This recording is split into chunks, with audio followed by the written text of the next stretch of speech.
খুব সহজ উপায়ে চিকেন দম বিরিয়ানির রেসিপি। আর আজকে আমি এই চিকেন বিরিয়ানির রেসিপিটা খুব সহজভাবে দেখানোর চেষ্টা করব। আশা করছি ভালো লাগবে। হাই গাইস, আসসালামু আলাইকুম, welcome back to my channel. কেমন আছো তোমরা সবাই? আশা করছি ভালো আছো। আল্লাহর রহমতে আমি অনেক ভালো আছি। তো গাইস, আজকে আমি তোমাদের সাথে শেয়ার করব খুব সহজ উপায়ে চিকেন দম বিরিয়ানির রেসিপি। তার জন্য কিন্তু এখানে আমি চিকেন নিয়ে নিছি। তো তোমরা চাইলে যে যেমন চিকেন নেবে তেমনই কিন্তু নিতে পারো। আর এখানে আমি দিয়ে দিছি মরিচের গুঁড়ো, স্বাদ মতো লবণ, আর দিয়ে দিচ্ছি এখানে টক দই। তো সবগুলো উপকরণ দিয়ে তারপরে কিন্তু আমি একটু ম্যারিনেট করে নিব। আর এখানে আমি দিয়ে দিছি আদা রসুন। তো সবগুলো উপকরণ দেওয়ার পরে আমি এই চিকেনটাকে একটু ম্যারিনেট করে নেব। আর 5 মিনিটের জন্য কিন্তু একটু রেস্টে রেখে দেব। তাতে হয় কি, দেখা গেছে চিকেনটা একটু ভালো মতো মশলাটা ঢুকে যায়।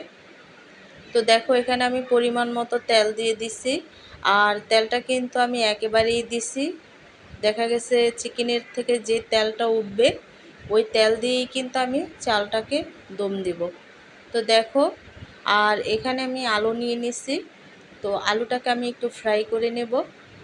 তোমরা চাইলে ভাপ দিয়ে নিতে পারো, তো আমি ফ্রাই করে নেব। আর একেবারে ফ্রাই করে নিলে ভালো হয়। তো দেখো, সম্পূর্ণ আলুটা আমি এখানে দিয়ে দিছি। দেওয়ার পরে কিন্তু খুব ভালো করে নেড়ে চেড়ে তারপরে কিন্তু আলুটাকে আমি ফ্রাই করে নিছি। তো দেখো, এভাবে লাল লাল করে ভেজে নিছি। তারপরে কিন্তু আমি একটা হাঁড়ি নিয়ে নিছি, আর হাঁড়িতে দিয়ে দিছি পেঁয়াজ কুচি। তো পেঁয়াজটাকে কিন্তু আমি বেরেস্তার মতো করে ভেজে নেব।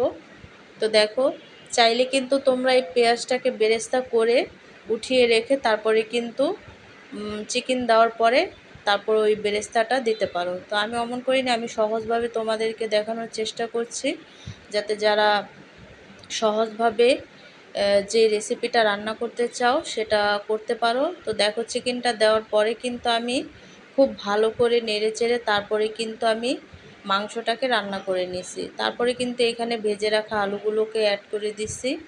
দেওয়ার পরে কিন্তু মাংসর সাথে খুব ভালো করে আমি এই আলুটাকে কষিয়ে নিচ্ছি। তো দেখো, অনেকগুলো তেল বের হয়ে গেছে।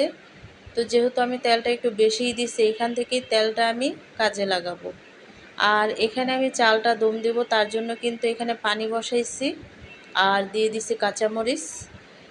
আর যে তেলটা আমি অগ্রিম রাখছিলাম মাংস থেকে উঠিয়ে, তো সেই তেলটাই কিন্তু অ্যাড করে দিচ্ছি। তো তোমরা চাইলে কিন্তু এভাবে করে তেলটা দিয়ে তারপরে চালটা দম দিতে পারো। দিয়ে দিচ্ছি স্বাদ মতো লবণ।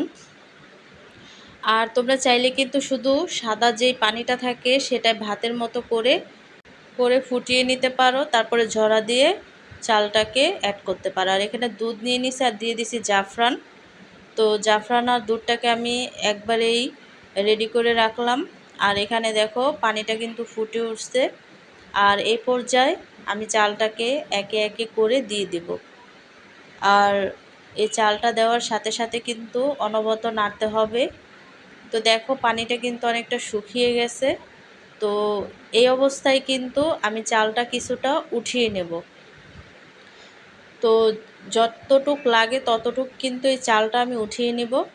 তারপরে কিন্তু দেখা গেছে আমি মাংসটা এখানে অ্যাড করব। তো তোমরা চাইলে এভাবেও রান্না করতে পারো, বা ভাতের মতো যেভাবে আর কি রান্না করে চাল ঝরা দিয়ে তারপরে কিন্তু ওইভাবেও করতে পারো। আর এইভাবে আমি সহজভাবে দেখানোর চেষ্টা করছি। তো দেখো, আমি কিছু চাল উঠায় রাখছি। তারপরে কিন্তু এখানে আমি যে মাংসটা আমি রান্না করে রাখছিলাম সেই মাংসটা কিন্তু এখানে আমি অ্যাড করে দেব।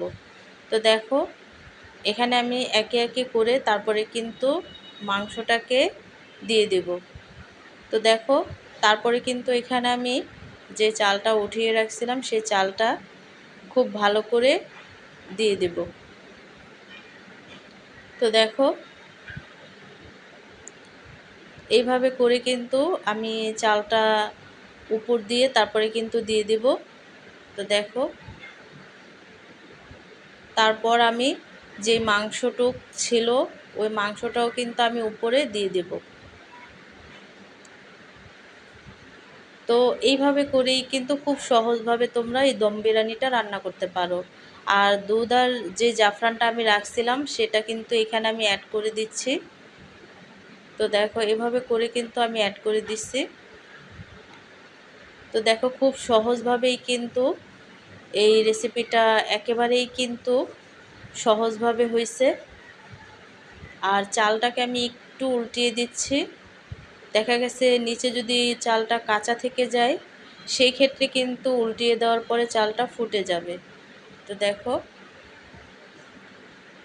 একেবারেই কিন্তু চালটা উল্টিয়ে পাল্টিয়ে তারপরে কিন্তু আমি দমে রেখে দেব।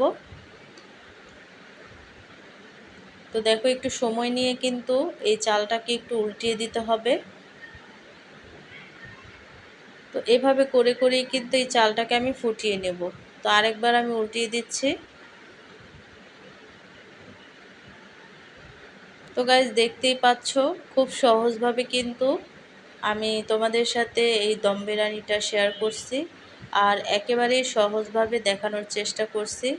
তো তৈরি হয়ে গেল খুবই সুস্বাদু একটা রেসিপি, সেটা হচ্ছে দম বিরিয়ানির রেসিপি। আর এই রেসিপিটা ঘরোয়ার পদ্ধতিতে ঘরোয়ার মশলা দিয়ে আমরা যে কোনোভাবেই কিন্তু তৈরি করতে পারি। তো খুবই সুস্বাদু একটা রেসিপি। তো আজকের রেসিপিটা কেমন লাগছে অবশ্যই কিন্তু কমেন্টে জানাবে। তো অন্য কোনো রেসিপি নিয়ে তোমাদের মাঝে আবার চলে আসব। আজকে এই পর্যন্তই। সবাই সুস্থ থাকবে, ভালো থাকবে। আল্লাহ হাফেজ।